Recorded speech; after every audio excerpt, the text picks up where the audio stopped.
say anything that the firemen wouldn't say. It's just that sometimes hearing it from somebody who's been through it is a stronger message. Decades after surviving a house fire that burned 80% of her body, one Okanagan woman has spent her time teaching others about fire prevention in hopes of making a difference. On February 4th, 1983 in Edmonton, I woke up to find my 5-year-old son sitting in the living room, totally surrounded by flames. When I called him, he didn't respond, so as a natural instinct of, I think, any parent, I just went in and got him, and I tucked him in under my arm.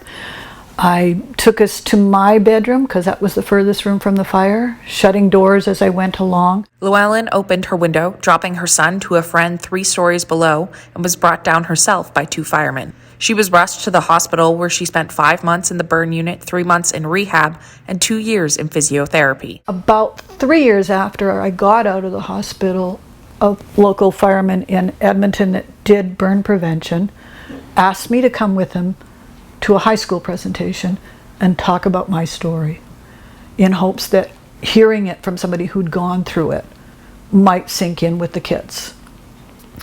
And I was hooked. I loved it.